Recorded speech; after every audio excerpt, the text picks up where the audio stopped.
She told me, "Stop touching me, I hate when you get all touchy-feely," just because I hugged her in front of her new friends. Everyone made fun of me. I left the place, and when she came back home all her stuff was on the street. It had been weeks since Chloe hadn't been the same with me. I can't point to an exact day or a specific argument because there wasn't one. It was more of a slow wearing down, a silent erosion, like when something cracks without making a sound and you only notice when it's impossible to fix without breaking it completely. It all started shortly after she got into her new job. At first, she was excited. She would come home counting every detail, talking about opportunities, about growth, saying that she finally felt like she was surrounded by ambitious people. I listened to her with attention, as always. I felt proud. Chloe had been frustrated with her previous job for a while, and seeing her enthusiastic made me happy. I thought this change would be good for her, for both of us. But along with that excitement, something else started. The way she spoke to me changed. She wasn't rude, but she was distant. Before, she used to send me long text messages during the day. Now they were brief responses, emojis, and loose phrases like "talk later." She started taking longer to reply, sometimes hours, and when she got home, she seemed to be somewhere else. Her phone was always close, always unlocked, but only for her eyes. Her reaction when I touched her changed too. I had always been affectionate, not in an excessive or invasive way, just close. Hugging her from behind when she was cooking, holding her hand when we walked, resting my head on her shoulder while we watched TV. That had been our relationship from the beginning. It was never something that bothered her. On the contrary, many times she was the one seeking contact, until she stopped. First, it was soft comments like, "Not now, it's too hot," or "I'm tired." Then she started tensing up, going rigid when I hugged her, pulling away quickly, sighing. Once she told me, "Don't be so intense." That word stayed spinning in my head for days. I didn't say anything. I adapted. I reduced the gestures. I thought maybe she was exaggerating, that it was stress, that I should be more understanding. I had always been one of those guys who tries to understand before complaining. That's why I agreed to go to the get-together with her new work friends without thinking too much about it. I thought maybe meeting them would help me better understand this new world Chloe seemed to have gotten into. "It's something low-key," she told me, "just so you can meet them. Relax." That word, relax, didn't mean the same thing anymore. From the moment we started getting ready that evening, her attitude was already different. She changed clothes several times, criticizing every comment I made. "That makes me look too normal. I don't want to look like that." No, not that one. In the end, she chose a sober, elegant outfit I hadn't seen before. Heels, bolder makeup, new perfume. She didn't ask for my opinion. She didn't look at me, waiting for approval. She just looked in the mirror and nodded to herself. "Everything okay?" I asked her. "Yes," she replied. "I just want to look good." It wasn't for me. I felt it without needing confirmation. During the ride to Chris's apartment, she talked almost the entire time about them, about how they worked, how direct they were, how different that environment was compared to before. She said that phrase several times, compared to before, and each time I felt that somehow I was included in that before. The apartment was modern, cold, impersonal, one of those places that looks like it was taken from a magazine. From the moment we walked in, I felt I didn't fit. They were already there, Chris, Patrick, and Rich. They were laughing among themselves as if they shared a secret code. Chloe let go of my hand before entering. "Guys, this is Stuart," she said, "my boyfriend." There was no emphasis, no pride. It was a functional introduction, like saying he is the driver or he is the cousin. They greeted me with studied politeness. Chris analyzed me up and down without hiding it. Patrick gave me a mocking smile. Rich was the friendliest, or at least the most confident. He shook my hand firmly, staring at me fixedly, saying, "So you're Stuart." He didn't say anything else, but he didn't need to. We sat down. Chloe placed herself next to me, but with a certain distance. I tried to get a little closer. She moved away barely an inch. Almost imperceptible. But enough for me to notice. The conversation revolved around work, inside anecdotes, jokes I didn't understand, comments about people I didn't know. I nodded, smiled, intervened when I found a gap. Chloe spoke animatedly, differently from how she spoke to me lately, more confident, brighter. At one point, I took her hand on the table, a simple gesture, automatic. She pulled her hand away. "What's wrong?" I whispered. "Nothing," she said. Later. Later never came. Then came Patrick's comment about intense couples. He said it in a joking tone, but looking at me. Chris laughed loudly. Chloe did too. That laugh hurt me more than I expected. I moved closer to Chloe again. This time I put my arm around her shoulders. It was a reflex, something I had done 1,000 times without thinking. She tensed up immediately. "Stop touching me," she said in a clear voice. "I hate when you get touchy-feely." It wasn't a whisper. It wasn't private. It was direct, public, definitive. The silence lasted barely a second, and then the laughter arrived. Open laughter, complicit, not nervous, not uncomfortable, mocking laughter. "Wow," said Patrick. "That was direct." "Boundaries are boundaries," commented Chris, raising his glass. "You got exposed, bro," added Rich, amused. I withdrew my arm slowly. I felt my face burning, my stomach tightening. I looked at Chloe, waiting for some reaction, an apology, a gesture to soften the situation. There was nothing. She kept talking to Chris as if I didn't exist. "In business, you learn to mark distance," she was saying. "Not all contact is necessary. Unnecessary contact, that's what she called something that for years had been normal between us." The conversation continued, revolving around the same topic: couples, image, how important it was to know how to behave. Every comment was another layer of humiliation. I was there, sitting, listening to how they dissected me in front of my own girlfriend. And she not only didn't defend me, she agreed. While they talked, I remembered. I remembered how Chloe used to fall asleep hugging me, how she said the contact calmed her, how she sought me out in places. I remembered she never asked me to change that. Until now, I felt out of place. Small. Ridiculous. As if suddenly my way of loving was something shameful. I looked at Chloe. She was leaning toward Rich, laughing at something he was saying in her ear, a close, intimate laugh, the same laugh that had started to become scarce with me. In that moment, I understood that something had broken. I still didn't know what I was going to do. I still didn't know how that night was going to end, but I knew I wasn't going to forget that mockery, and I knew it wasn't just an uncomfortable gathering. It was a sign, one I could no longer ignore. I asked Chloe if we could talk alone, almost without thinking. It wasn't a gentle or romantic request. It was more of a physical necessity, like when you feel that if you don't go out to breathe, you're going to drown right there. I stood up a little from the chair and leaned toward her. Chloe, can we talk for a moment? Alone. She looked at me with annoyance, as if I had just interrupted something important. Still, she nodded. One moment, she told the others. We'll be right back. Chris raised his eyebrows with a mocking smile.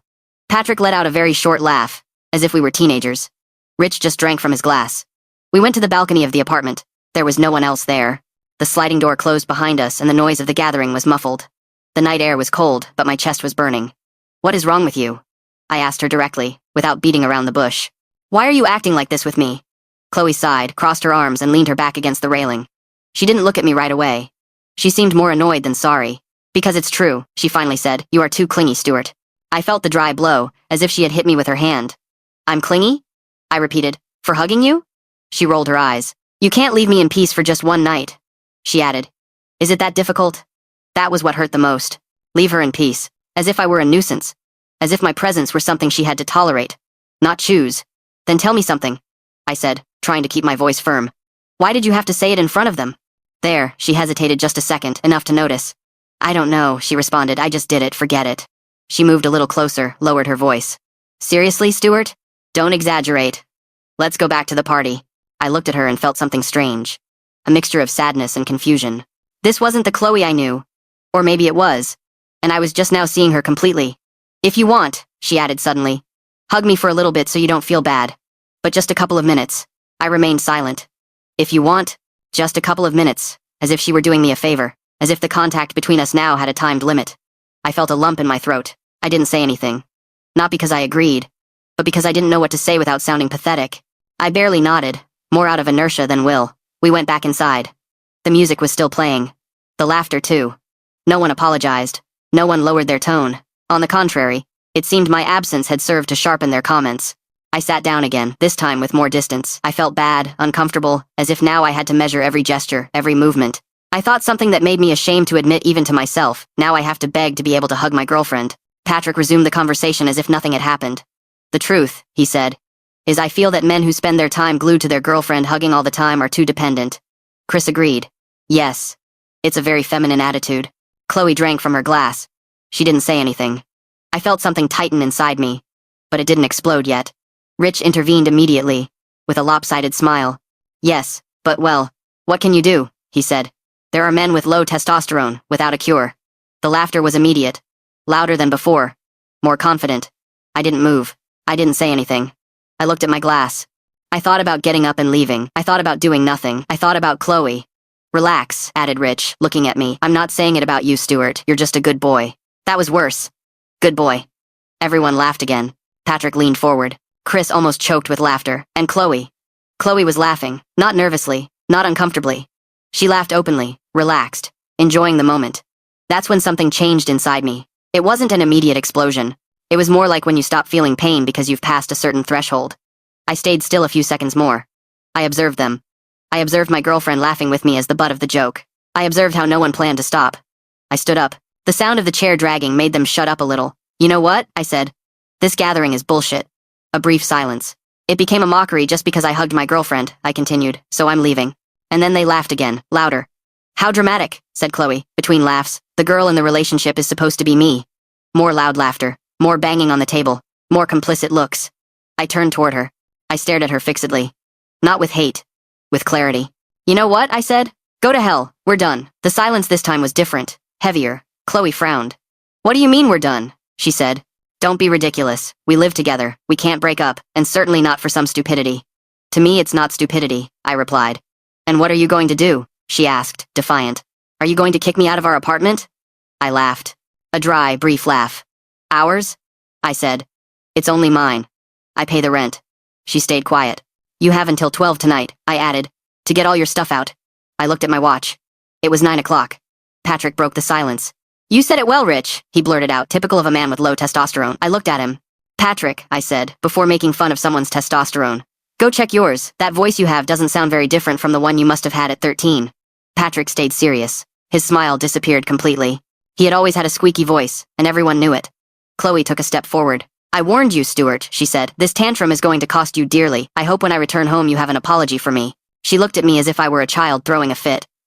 Now go, she added, and let us enjoy the night. I didn't answer. I turned around and walked toward the door. Behind me remained laughter, comments, glasses clinking. None of them followed me. Nobody stopped me. As I went down the stairs, with my hands trembling a little, I knew something with absolute certainty. That night wasn't over yet, and the truly difficult part was just about to begin. I arrived at the apartment with my hands still shaking. I closed the door behind me and leaned my back against it for a few seconds. The silence hit me harder than any shout from the night. Everything was exactly the same as when we left. The couch I bought, the table I chose, the lamp I assembled alone one Sunday afternoon while she complained that it was hot. Everything was still, orderly, intact. I wasn't intact. I walked a few steps, took off my shoes, and sat on the edge of the couch. I thought about what had just happened. I thought about Chloe laughing. I thought about the phrase, good boy. I thought about how easy it was for her to minimize everything, how she said stupidity without hesitating. I knew perfectly well that she wasn't going to come back calmly to pick up her things. I knew her too well. Chloe never accepted losing control. She always found a way to flip things, to act offended, to impose her version. If I left everything as it was and went to sleep, she was going to arrive screaming, demanding to enter, and even if I put her things out, she had a key. She could enter whenever she wanted. I thought, even if I take everything out, even if I lock up, she'll get in anyway. I got up and went to the kitchen to pour myself a glass of water. That was when I saw them. The keys. They were on the table, next to her small purse. It was always like that. Chloe was very prone to forgetting them. She got confident. She knew I always had mine. She knew I was always there. That night, without realizing it, she had left just the only thing that gave her the power to return.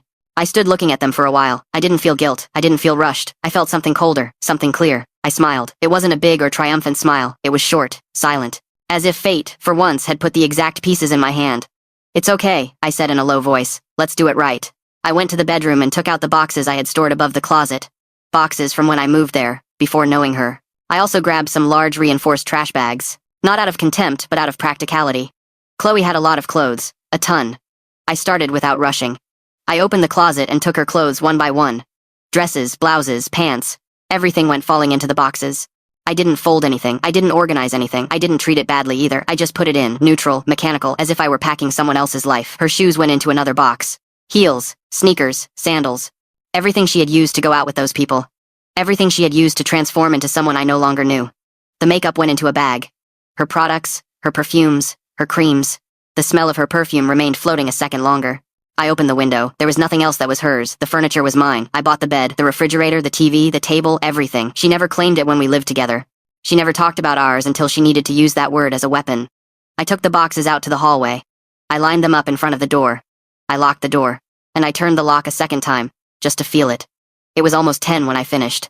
I sat on the couch and turned off the lights. I didn't want to think anymore. I didn't want to imagine her arriving. I didn't want to anticipate. Around 2 in the morning, the banging started. First, soft. Then loud. Then desperate. "Stuart!" she was screaming. "Open the door!" I didn't answer. She knocked again. And again. She started kicking. Insulting. "You're an idiot. Open right now. You can't do this." I stayed sitting in the dark.